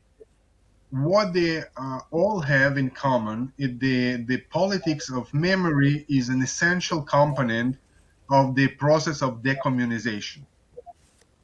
The countries are looking for a historical basis of their state national identity. On this path, many of them, actually most of them, often fall into the trap. What kind of trap? On what to construct a national memory. If heroes of the struggle for a national idea during the Second World War stained themselves with the collaboration with the Nazis and or the annihilation of Jews and other minorities. This process is complex and often painful indeed. What to do if the modern national statehood existed before 1990s, before the 1990s, before the collapse of the Soviet communist system, only during the Nazi era. The classic examples are, for instance, Croatia and Slovakia. What to do if a hero of a struggle, a person, against the communist occupation after 1945, before that was a collaborator and or participated in violence against minorities and in particular against Jews. All these questions, each country, they have to solve them in different ways, and unfortunately in many cases, as I mentioned, they fall into this trap of glorification of the people with not so clean background, to put it middle. Yeah, so Gina, what kind of effect can these maybe good effects or bad effects can these memory awakenings have concerning the Holocaust? What are the effects and the impacts of them? I think what the professor was saying is very important, that there are several processes happening at the same time. And I think this is where the concept that I'm talking about, that depending on the readiness and the history where they are, if you think about what happened in Western Europe with Germany, and Austria, and France, who belatedly acknowledged that they participated in the Holocaust, it took them a long time to do it, and it's still partial. I mean, you still have anti-Semitism being reborn in those countries that are doing a huge effort and a significant effort for different reasons, for immigration issues that opened up the anti-Semitism, or especially actually is immigration issues that opened it up, and the rise of the right, the far right parties in the Western society. On the Eastern society, what you have now is that not only were they not only did they participate in the Holocaust, but the Holocaust, their countries were the theater where the Holocaust took place. And they suffered, their population suffered much more in terms of both Nazi occupation and Soviet occupation. So they are now in the process, I think, of figuring out their identity. And I kind of see, maybe I'm optimistic, I don't know, but I see it as like they need to first establish that And if their heroes are guilty heroes, they cannot dismiss them because they are heroes anyway, and they feel that they did something for the nation. And so I'm just wondering if it's not question of time and process after that is established, and then the next step would be to recognize you need strength to recognize what you've done. And if you're building your strength, it's not the time to do it. This is what we see when we're healing trauma, is that we do it step by step. We need to build a container for it. I have some suggestions later about how that can be done to help people do more reckoning, a better reckoning of their part in the Holocaust. But we need to look at the differences and the different conditions of Western Europe and Eastern Europe. And Jeffrey, from your experience, can the victims and the perpetrators actually sit together and build? Is there any process that they can be involved in together that actually has an influence and can actually build a new, I would say, identity or a new understanding? So I would say it matters what generation we're talking about. The victims and the perpetrators at the time or shortly thereafter, or those who experienced it themselves. If you hurt my family or kill my children, there's nothing you can say to me. I don't want to sit at the table with you. There are examples, but that's a different question than when the grandchildren of the perpetrators or victims or bystanders sit down together. This is a different kind of problem. By the same token, there is a complexity to acknowledging the past. So in reaction to the earlier comments, there's a difference between knowing something happened and feeling or accepting that something happened. So we can be aware of something, we can take it on board. I know that in 1943, on the 12th of January, this and this happened, and creating meaning and integrating that into one's individual or national self-identity. There are studies, for instance, that German school children learn and understand that the Holocaust took place and that it happened when their grandparents were alive. But they are certain, even when their grandparents are telling them otherwise, that their grandparents couldn't have been Nazis. They were always on the good side. So there's a difference between understanding that something happened and understanding what it means for oneself and one's community. And Samuel, has the awakening, the Soviet awakening, and I would say the awakening or the memory, the recovery of the memory of the Holocaust in the post-Soviet countries, how have they looked differently from country to country? And for instance, how do you see the perpetrators in these countries, not necessarily all of the perpetrators, but who you described, some of them perpetrators, the collaborators taking responsibility? Is there a difference between the countries? Yeah, it's actually different in different country in different ways. I think one of my colleagues already mentioned it's a question of strongness of the threatening of the civil society and of the regime. To what extent they are strong enough to be able to face this horrible past and to say this person particularly, he is a great hero. We appreciate, we applaud to what he did for the national struggle, but in this and this and this period he did such and such mistakes.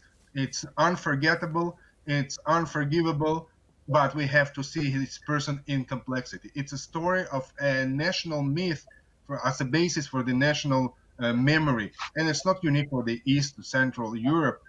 We have Israeli national myth, American national myth, French, Palestinian, Chinese, Australian national myth. But the question is to what extent the society, not only political level, but the society is really prepared and willing to accept the same person from different points of view, from in all his or her complexity. Gina, would you like to comment on that? Yeah, I mean, absolutely. And also I'm thinking about that. We really need to look at, we need to develop better rehabilitation program for nations. And this program has to allow the cultures to move beyond the horror that they committed and to be fully rehabilitated. And I think that how they are received and how they're helped along the way will make a big difference.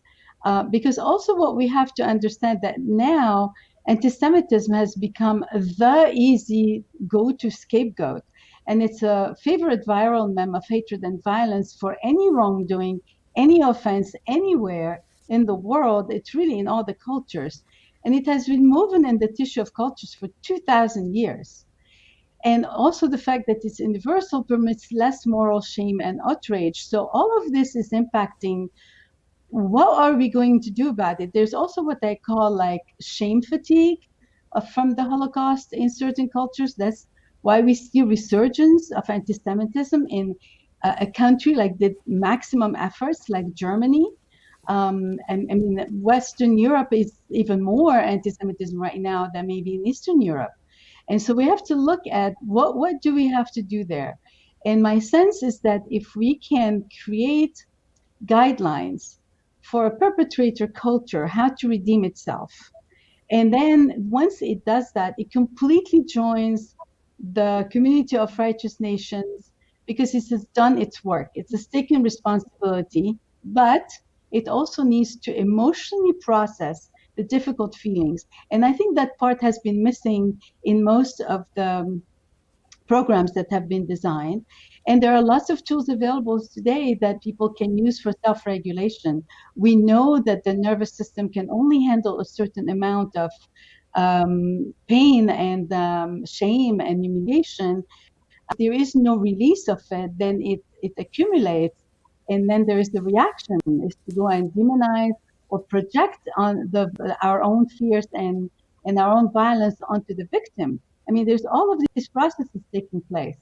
And so part of it, yes, we've done just one more second, we've done the reparations, but we also have to ask them to prevent this happening in other cultures. So once they're engaged, we give them like a pathway that's very clear in how to engage in doing this kind of work. And once they're engaged, the process is completed.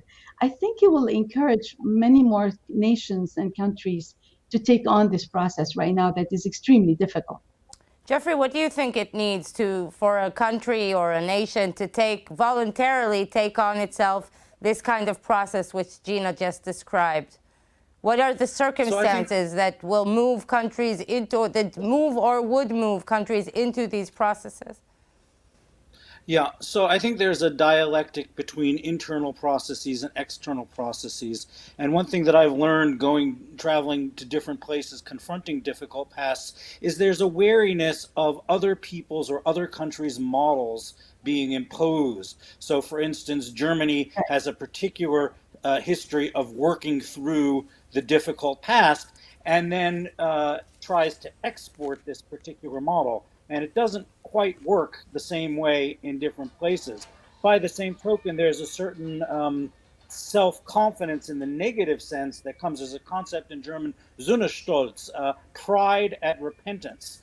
That, well, we worked through the past, we finally confronted our demons, and so that makes us more moral, or it makes us able to bring you along and instruct you on how to do what we successfully did. And we find out that just as in psychoanalysis or therapy, the thing that works for one person or one nation doesn't work the same way. I think back, for instance, to the discussions during the Second World War about how to occupy Germany or how to occupy Japan. And one of the recognitions the United States and the military had in planning for the occupation is recognizing that these were very different cultures and that different strategies of justice would, the same strategy of justice would not work the same in both Germany and Japan, and thus had to be adjusted. And I think that could be said in relation to all of the post-Soviet states.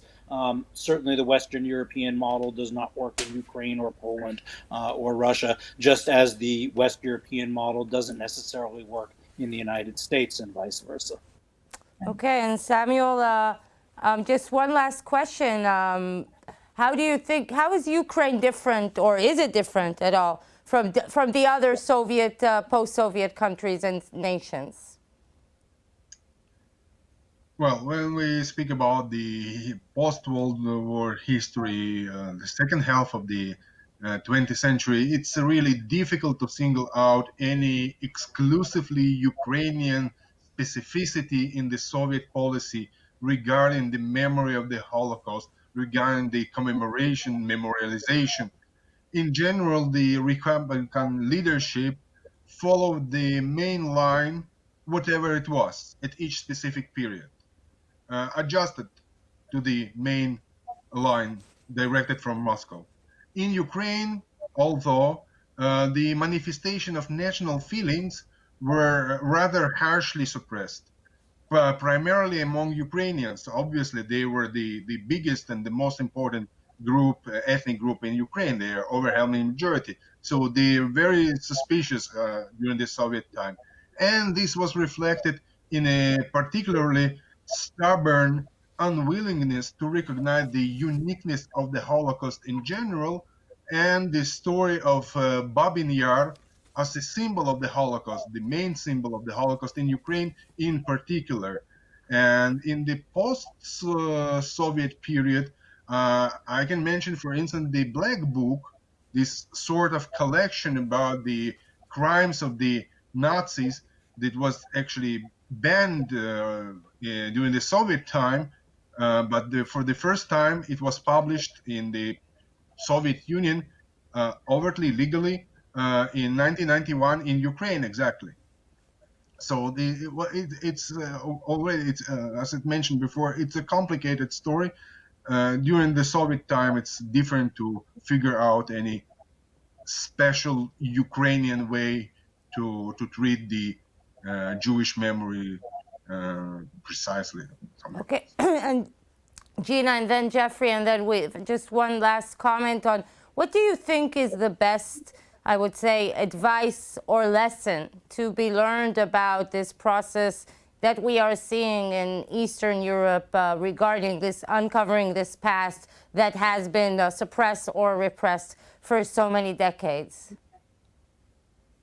Well, I'm looking at the contradiction between not the revisionism that they're doing and their attempt to have friendly relationships with Israel. Mm-hmm. So I'm trying to see where we can make the space for the present, what they're doing in the present versus what they did in the past, until they get ready to acknowledge the past in a different way. Mm-hmm. As I said before, I think the lack of container for the emotions that are of shame and humiliation and grief and hurt and all of that stuff, the lack of container for that, the lack of processing of those emotions, both at individual and at the collective level, are impeding a quicker process. But I think we have to be very careful how we get triggered very quickly by anything that has to do with the Holocaust. And we're very reactive, and often we're missing the bigger picture of their attempts to be different today in what they're doing. And if we don't make room for that, then we're instigating more anti-Semitism in the population, because just remember, it's there. It's very deeply, deeply ingrained, and it's going to take a while for a true cleanup process. And just look what's happening in Germany, what's happening in France, what's happening in Austria again. Mm-hmm. Jeffrey, do you think... Sorry, excuse me, Gina, yes. I'm okay, I'm done. So Jeffrey, just do you think that this process, the anti-Semitism, as we know, still persists and even grows and learns new forms of anti-Semitism, but still, does that mean that dealing with the past is how is that intertwined together? Well, so I would just say that dealing with the past is a long, slow, and ongoing process. In reference to anti-Semitism, I would say that anti-Semitism is protean. It's continually changing, shape-shifting.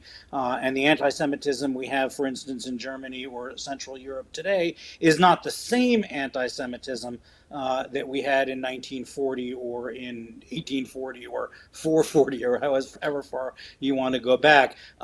What's remarkable, of course, about anti-Semitism is the way it continually changes and yet remains the same. Thank you very much for all of these distinguished guests and scholars that we've had with this. Jeffrey Olick, thank you very much. Samuel Bernay, thank you very much. And thank you very much, Gina Ross. Thank you for Thank you very inviting much. us. Thank you. Professor Shimon Redlich was born in Lvov in 1935, and he spent his youth in Bzezhany. During the Holocaust, he was saved by a Ukrainian family, and in 1950 he immigrated to Israel. He obtained degrees from the Hebrew University in Jerusalem and the Harvard University. He became an expert of Eastern European Jewry. He wrote books and articles. Even a movie was made about his life. Professor Redlich, thank you so much for joining us. Thank you. Shalom. So you were born in Lvov in 1935 and spent most of your youth up until 15 still in the Ukraine. During the Holocaust, you were saved by a Ukrainian family. Can you tell us about your survival and about your saviors? I must make it very short. It's a much more complicated story. Of course. My uncle used to know the woman from the village near Bzezhany by the name of Rai. Her name was Stanka Kontsevich. And at a certain point, after the liquidation of the Bzezhany ghetto, and after hiding there in a space during half a year, we moved to that woman's house in the village near Bzezhany, and there we stayed for another half year until the summer of 1944. She was a lonely woman with two little children, and she saved myself, my mother's sister, and her husband. Where did she save you? Where did she hide you? Were you in her household? Were you in the barn? And were there people around who were you hidden also from the surroundings and the people around this woman? Of course, we had to hide very carefully so that none of the neighbors could detect any change. And we stayed mostly in a hiding place on the above a barn with a cow down below us. And this was like a very primitive attic where we stayed for weeks and months until the Russian army arrived in Bzezhany. And do you know why did this woman save you? Did she explain? Well, you're asking a naive question. Nobody explained things. And I cannot tell the story because it's long and complex. I will just, like by a slogan, it was connected with a love story between that Ukrainian woman whose husband was taken to Germany for compulsory labor and my uncle. She fell in love with my uncle, but instead saving only him, she agreed to save another 3 people from his family. I cannot go into details. It's very, very complex. Like any survival story, nothing is black and white. Of course. And how did you become interested in the Metropolitan Andrei Sheptytsky? The head of the Ukrainian Catholic Church in Galicia. Yes. It was very simple because I was saved by Gentiles, by a Ukrainian woman, and also by a Polish family. The subject of rescue, saving Jews by non-Jews, was always very much on my mind. And at a certain point in time, I decided to also to do research of a person who saved about 150 Jews during the war. And do you have any? Does the story of Sheptytsky have any connection or relation to your personal story? Was the no connection whatsoever? Not directly. Okay. Not directly, not. I'm not one of the those rescued by Sheptytsky, But I was rescued by a simple village Ukrainian woman, and he was the head of the church. But he did on a larger scale what she did for one little family, he did for many, mainly Jewish children, boys and girls. And this story of the Metropolitan Sheptytsky, do you see a connection between this story and the complexity of the memory of the Holocaust in Eastern Europe and Ukraine? Of course, the important word here is complexity, uniqueness of each case, and also of the case of Sheptytsky. And I'm very saddened to this very day, and so are the last remaining people who were saved by him, that until today, he was not recognized by Yad Vashem as a righteous Gentile. This hurts me, it even infuriates me. Whoever wants can find enough information about Sheptytsky.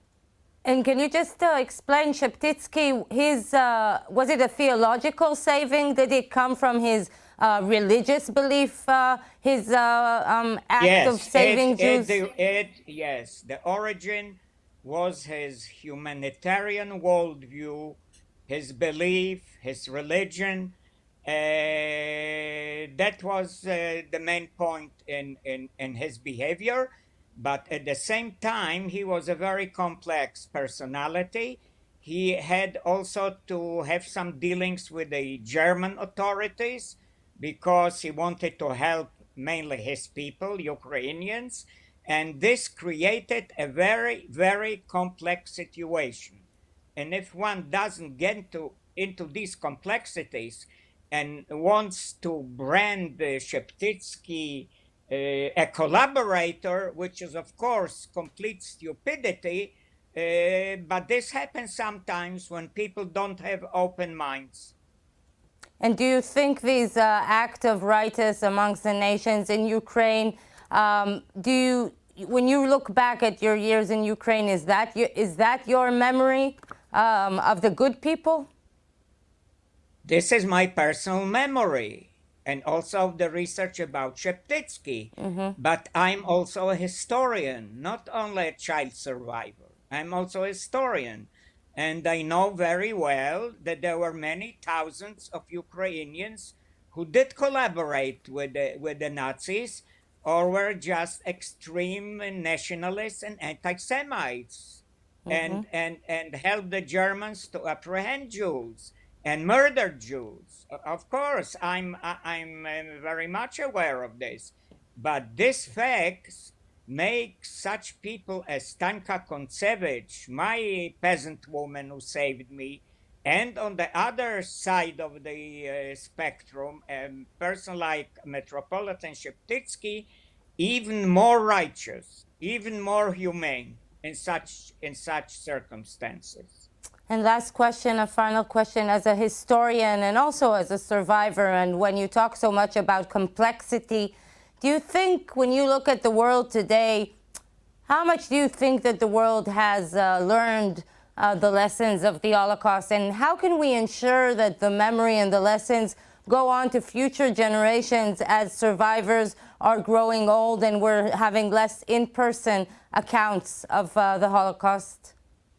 Well, it's a difficult question, but I will tell you frankly that, for example, in the years 89, 90, 91, when the big changes took place in Europe and communism was disintegrating and liberalism was more visible, and those big, tremendous changes, I was much more optimistic about people and the world, so to say, than I am today. I'm sorry to say it, but today, with what's happening in the United States, in Eastern Europe, and in Israel, I'm quite critical of my own country. I am more pessimistic, but as a historian, as historians know, history is like a spiral or like a zigzag. It goes down, it goes up, again down. That's the way I see the situation today, hoping that in some future the line will go up again. Amen. Well, thank you very much, Professor Shimon Redlich. Thank you very much for that this very interesting interview and for your insights. Thank you. Thank Toda. you. Ms. Ira Vigdorchik, the coach of Israel's rhythmic gymnastics teams, will now discuss her connection to the Babyn Yar Massacre as a second generation of the Holocaust in Eastern Europe and a daughter of a Holocaust survivor. Ms. Vigdorchik, thank you so much for joining us. It's my mission. Thank you. So you recently, the Israeli Olympic gymnastic team that you coach, won a gold medal in the competition. And shortly after, you dedicated to your family members and Ukrainian Jews that were murdered in the Holocaust. What made you do this and how did you feel at that moment? You know, I'm always saying that it's not the tragedy of my family. It's the tragedy of the whole Jewish. You know, I remove a little bit, you know, because when I going to Spain, and we know the history of Spain Jewish, it's also the tragedy. For my personality, for my personal tragedy, you know that a lot of Jews came in Russia from Ukraine. They didn't live in Moscow. This was the place of Jewish. My family came to Moscow only in 52 because my brother didn't hear, and it was first kindergarten that Stalin did for children that they didn't listen, so they can speak without hands. I, the first generation that I was born in Moscow. My family, my cousins, until now, everybody in Kyiv. My mother, she's from small town Lubny. And when I speak about this story, always I'm crying, I cannot keep it. Because from my childhood, I heard this story. And to raise the Israeli flag in Ukraine and in Kyiv. And you know, with also our Jewish music, because it's very important to me to do it with our Jewish music. It's important we did 2 exercises, one of them always with Jewish. It was, you know, it's, in this moment, I felt that it's my mission, like the coach. This is the reason why I'm doing it. And you know, it's how to explain it to you. When we're doing the sport, achievement sport, this is the only reason why we're doing it. It's to raise our flag. To do it in this place, it's unbelievable feeling. You also took the team. You also took the team to the Babyn Yar Memorial after the competition, and after winning the competition and getting the gold medal. How did that feel? And did the team even know where they are or the magnitude of the tragedy that took place in Babyn Yar 80 years ago? You know, I'm coaching 34 years.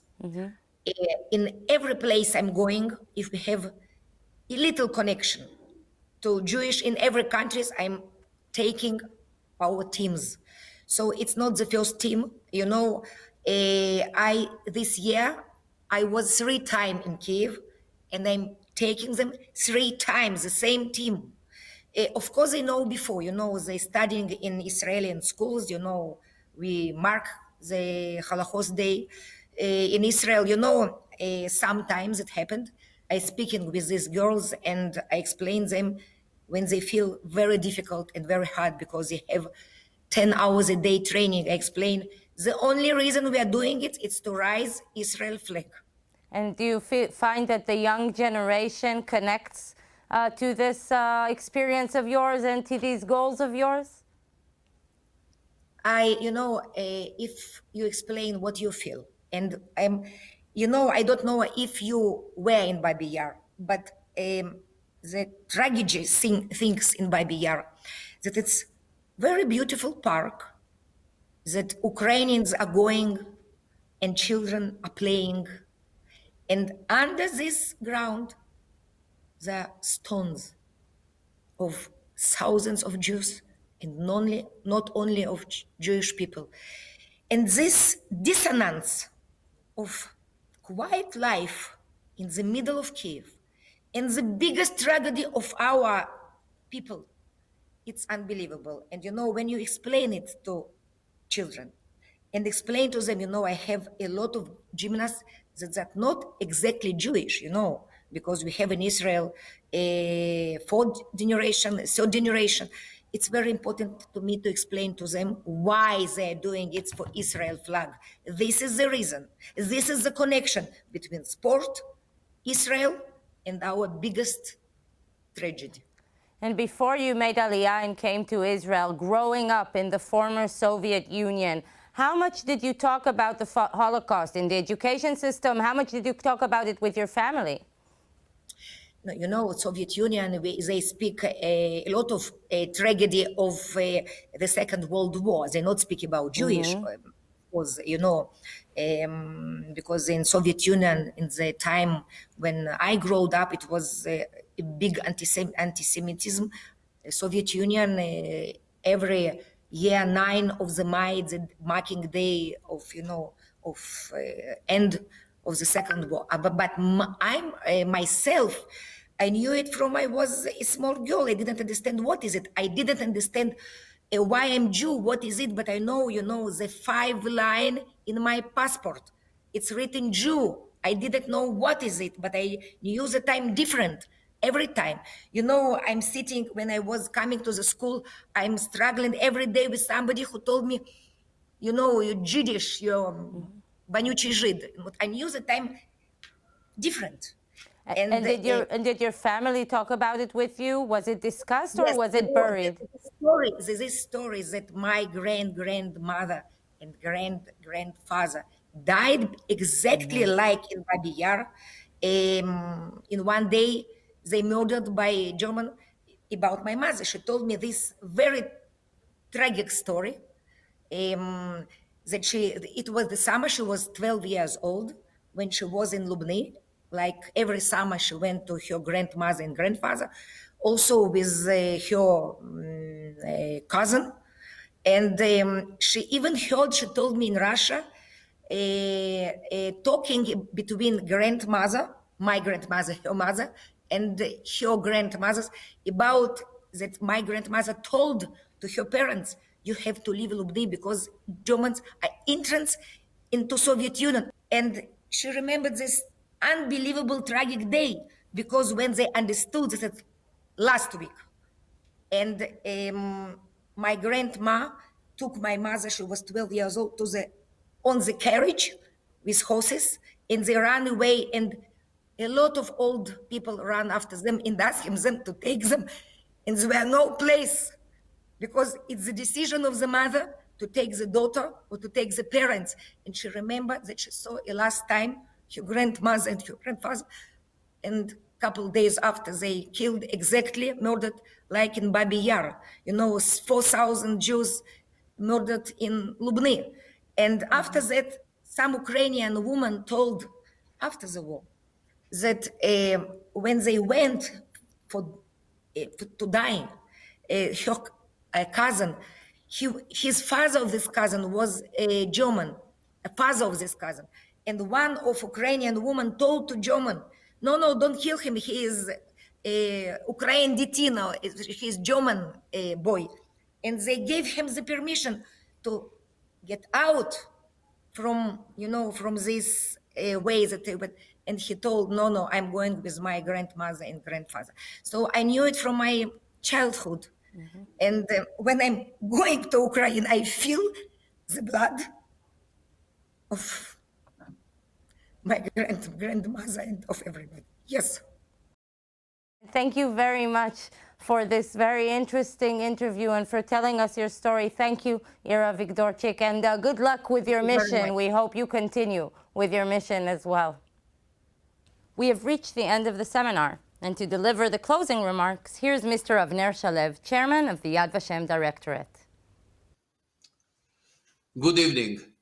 We are now at the conclusion of a very important conference with regard to the memories of the Shoah and specifically Babier and the meaning of remembrance of Babier. I think that Babier has become a very important symbol because it was, first of all, the first time that this kind of murder has occurred in a big city at the very beginning of the events after Barbarossa. And no one can imagine that this will be the framework of killing and murder immediately after the invasion of the German into Ukraine. And I think that we, all of us, human beings, and specifically Jewish members of or members of the Jewish people, have to remember this unique event for many, many years. What was so special with the Babier was that after the murder has occurred for a long time, a long period, it was not remembered correctly. And it took all of us years to come back to the memories and to the meaningful event.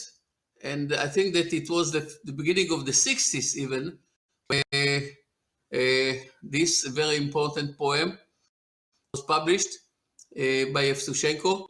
And even then, it was not allowed, or it was not recognized as a very important event because, and we have to think about it again and again, it was not part of the policy of the regime at that period. And I think what is so important even today, and it can conclude one of the elements of our conference, is the fact that when the regime or the ideology of the regime doesn't like the truth about the events that has happened during the Shoah in their country, in their region, they are trying to remove it and change it according to their ideology. And I think that this is a new phenomena that has to be understudied and have to be confronted by all of us, because I think that this phenomena, which is relatively a new one, that political regimes still want to change the historical truth and to tell their point of view according